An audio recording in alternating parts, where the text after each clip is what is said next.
aqui no Brasil, década de 60, 70, um processo de concentração muito grande econômica e demográfica. Até antes, hein?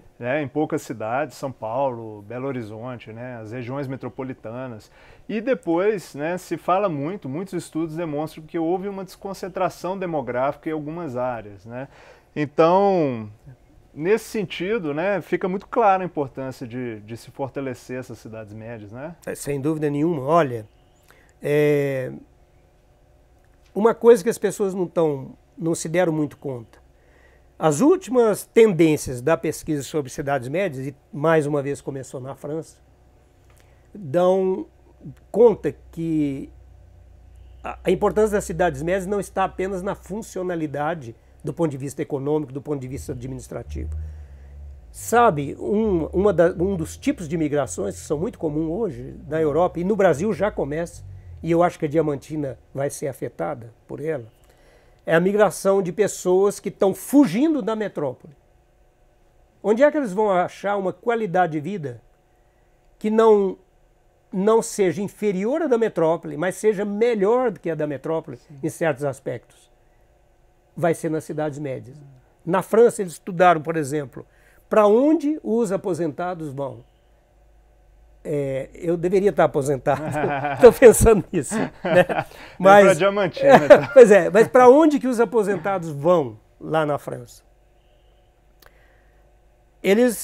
Você pode saber que eles não vão apenas para as metrópoles regionais. Que tem um preço de aluguel muito caro, transporte que reproduzem os problemas da metrópole. Questões ambientais, sonora, até problemas de segurança muito graves. Eu não vou dizer que as cidades médias brasileiras já não estejam afetadas por isso. Elas estão também, mas não é a mesma escala. É outra escala. E a qualidade de vida, o problema do ar, poluição, que você acabou de mencionar, problema do deslocamento, né?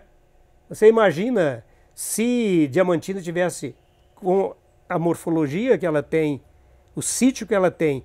Imagina se ela tivesse uma dimensão como Uberlândia, por exemplo, como Juiz de Fora, como é que seria complicado o deslocamento? Com certeza. Né? Ele já é complicado no nível, por causa do sítio, por causa do relevo, né? Da topografia. Então,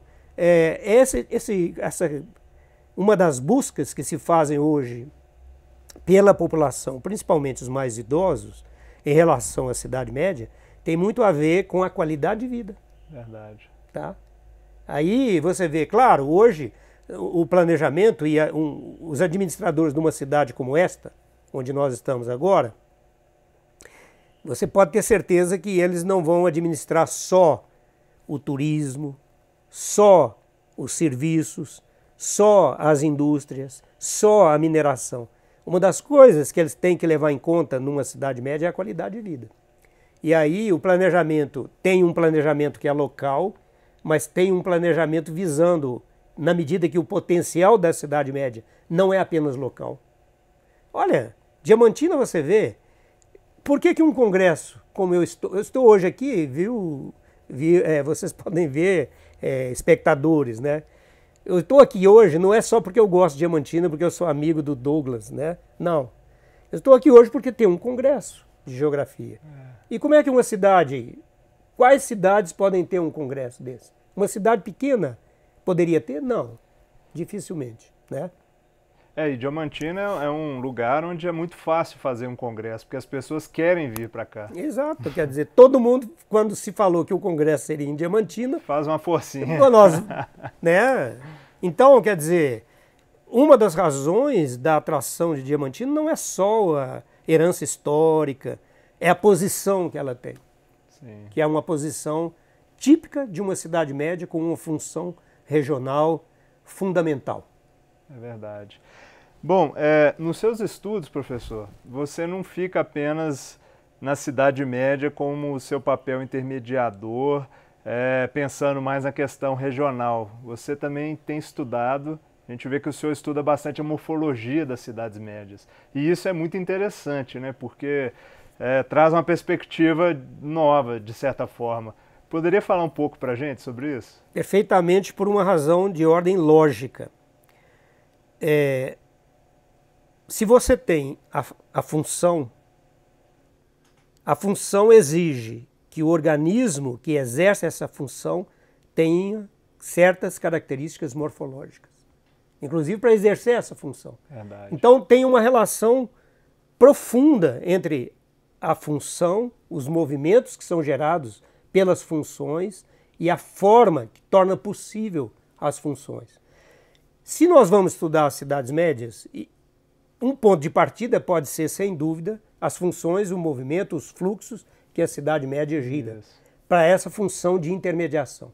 Mas, para exercer a função de intermediação, ela precisa de ter formas, uma forma e uma estrutura e equipamentos que facilitem isso. A distribuição dos equipamentos que promovem a intermediação numa cidade média tem características próprias. Por exemplo, vamos imaginar uma cidade pequena, portanto uma cidade que não é média. As funções dessa cidade pequena se exercem todas num espaço estritamente pequeno, em volta da periferia da cidade, né? Ela não precisa de equipamentos sofisticados, ela é muito simples na sua morfologia. Todo mundo que está vendo aqui sabe o que é uma cidade realmente pequena. O que uma cidade pequena mesmo tem? Tem uma praça central, com alguns equipamentos, uma igreja, uma escola, um cartório, uma farmácia, um comércio, poucos comércios, e isso é suficiente para a cidade e para alguma coisa no entorno imediato da cidade. Se você chega, você não precisa estudar os fluxos. Se você chega lá e vê essa morfologia, você já sabe qual é a função. A mesma coisa vale para as cidades médias. Ora, uma coisa que vocês vão observar em Diamantina. O centro principal de Diamantina não é um centro apenas para Diamantina. Verdade. O centro principal de Diamantina atende muito além de Diamantina. E eu nem estou falando só do turismo, porque os equipamentos de turismo, eles atendem o Brasil, fora do Brasil, o mundo, etc. Vamos imaginar que fosse uma cidade não turística com esse peso que ela tem. Vamos imaginar que fosse uma cidade média comum, como nós temos várias em Minas Gerais. Mas um centro numa cidade média, ele é um centro que, além da cidade, ele atende a região.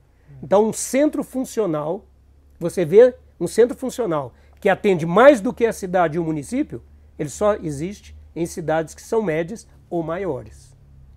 Até nós podemos até fazer uma comparação. Uma capital regional grande, o centro, às vezes, atende outros estados, Verdade. às vezes atende outros países. Uma cidade mundial, vamos pensar em Paris. O centro grande de Paris, que está dentro do boulevard grande que tem lá, né? Onde você tem o Rio Sena, com a ilhazinha, onde está a matriz de Notre Dame. Se você pegar os equipamentos todos, a Sorbonne, os grandes institutos, o Museu do Louvre, você pegar tudo isso que está lá no centro de Paris, você acha que isso atende a cidade de Paris e a região? É um alcance mundial. Alcance, né? para a França inteira e para o mundo inteiro. Ora, o que se espera de uma cidade média? Paris é uma metrópole mundial. Nós podemos pensar em Nova York, que ainda é maior. Né? O que se espera de uma cidade média como Diamantina?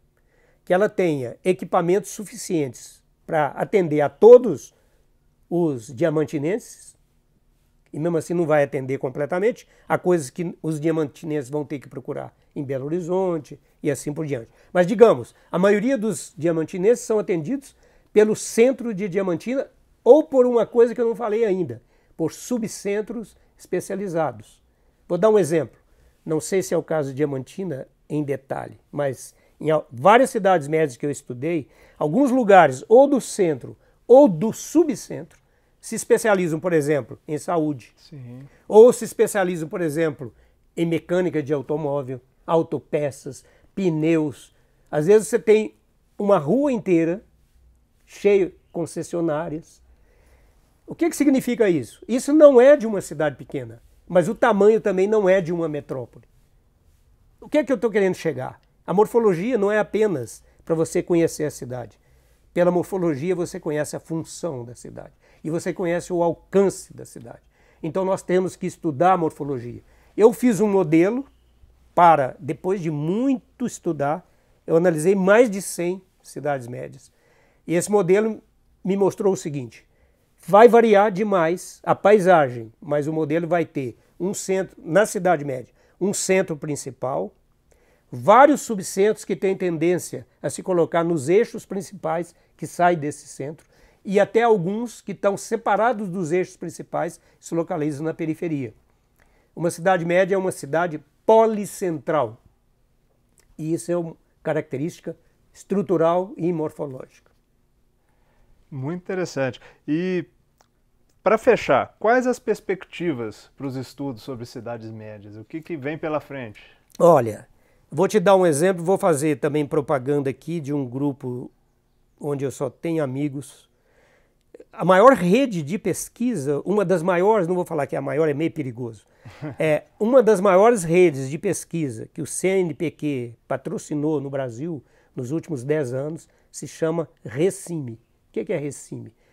R grande é pequeno, M grande I pequeno, não, R grande é pequeno, C grande I pequeno, M grande é pequeno, RECIME. Rede de cidades médias. Ora, se no Brasil nós temos várias redes, essa não é a única, que trabalham com as cidades médias, num país que tem problemas de recursos para pesquisa, e essas pesquisas são financiadas e patrocinadas, você vê o peso que isso pode significar. Por outro lado, eu imagino, e eu acho que é aí que está o maior potencial, eu acho que qualquer prefeito de qualquer cidade que tem características de cidades médias, eles fariam um planejamento muito mais eficiente se eles encarassem a cidade deles, não só do ponto de vista contábil, não só do ponto de vista de oferecer serviços de saúde e vários de educação e etc., que tem vários níveis, né, do governo municipal, partes são do governo estadual, partes são do governo federal. Se os administradores das cidades médias, que são muitas, em Minas Gerais tem mais de 100, fizessem um planejamento vendo a cidade deles não apenas como uma relíquia para o turismo, ou como um polo de serviços, digamos que se repete em todas as cidades, ou em todas as cidades médias, e visse aquilo do ponto de vista do papel que ela tem, não somente no contexto regional, mas também nas relações com as grandes cidades, e, portanto, esse papel de intermediação, e favorecesse o desenvolvimento desse papel, essa cidade teria um impacto completamente diferente. É pena que muitos dos prefeitos e das equipes que têm a ver com planejamento falam: essa coisa de cidade média é uma coisa acadêmica. E os acadêmicos, às vezes, estão fora da realidade, né? Às vezes eles têm razão, às vezes estamos fora da realidade. Mas no caso das cidades médias, é uma questão estratégica, sabe? Então acho que o futuro para cidades médias, mesmo que às vezes possa alguma pessoa usar outro termo, né? O nome cidades médias, cidades intermédias, cidades polos, né? Polos regionais, os nomes são variados, mas a função, o papel, a estrutura, a organização delas é uma família, e ela é cada vez mais importante, né? Então acho que não há dúvida sobre o futuro das cidades médias. Se eu fosse novamente fazer minha carreira acadêmica, e uma das partes da minha carreira acadêmica está centrada no estudo das cidades médias, isso desde 1970, 71, quer dizer, só aí já vão quase 50 anos, né? Você imagina, eu faria a mesma coisa, estudaria na mesma universidade, com os mesmos orientadores. Aliás, em Bordeaux, o primeiro livro de teoria das cidades médias não está na minha dissertação, nem na obra do Rochefort. A obra do Rochefort é uma obra de geografia urbana e regional. Está num livro que se chama Les Villes Moyennes, As Cidades Médias, feita por um professor de Bordeaux chamado Joseph Lajougie. Esse livro é a primeira reflexão de conjunto sobre as cidades médias que existem. Você não imagina o quanto que esse livro é uma matriz para o planejamento que foi feito, em grande parte, não só da França, mas hoje hoje você falar de França é pouca coisa, hoje é a União Europeia, né? O papel que esse livro teve na divulgação, né, da importância das cidades médias. E países e regiões que valorizam a questão do planejamento urbano nas cidades médias, eles com certeza eles se destacam. A Alemanha mesmo tem uma rede urbana super equilibrada, com cidades médias bem distribuídas. Não é por acaso. Não existe é por acaso. Um planejamento, né? Você vê, Berlim não tem o mesmo peso que Paris tem. Por quê? Porque as cidades médias suprem. Verdade. A Alemanha, proporcionalmente, você tocou num ponto que significa que você está atualizado. Você tocou num ponto fundamental. A Alemanha é provavelmente um dos países, se não o país mais equilibrado em termos de rede urbana. Com certeza. Né? Pela minha observação em loco. Não tem dúvida. Você vê, você tem Berlim, você tem, como é que chama a cidade? Frankfurt. Né? Você tem algumas cidades, Bonn de um lado e, por exemplo, as cidades que estão na fronteira com a Áustria, por exemplo, né? Algumas cidades com funções extraordinárias, né? Por exemplo, esses óculos que eu estou usando aqui têm lentes produzidos em Iena, né? A Zeiss, por exemplo. É uma cidade média na Alemanha, não é uma metrópole gigantesca, né? Por que uma lente dessa chega aqui no Brasil? Por que nós compramos, uma pessoa como eu que precisa de óculos, se eu quiser comprar uma lente boa, tem várias opções. Porque essa é especializada. Mas é uma coisa que é uma função dela desde, sei lá, eu não conheço a história, mas desde muito tempo, né? Então, inclusive você pode ter certeza que é um país com muito menos desequilíbrio interregional do que qualquer outro, até na própria Europa, né? Então o que significa? Você tem uma justiça regional melhor. E oportunidades, né? Mais espalhadas no território. Claro, né? todo mundo não precisa ir igual nós fazemos aqui para São Paulo, né? Para as grandes metrópoles. Por quê? Você tem uma possibilidade. Isso é um ponto fantástico. A justiça espacial, né? Digamos assim, né? Sobre cidades médias, a discussão é longa, né? Digamos que a gente falou aqui até agora só de uma primeira aproximação muito modesta, de verdade. Mas que já foi fantástica para os nossos assinantes aqui do canal. Então, muito obrigado, professor, mais uma vez. Contribuição fantástica. É um grande prazer, né? Falar das coisas que eu gosto, com pessoas que eu gosto. Então, tá bom. Então, até a próxima, pessoal. Nos encontramos no próximo Descomplicado Entrevista. Um abraço a todos.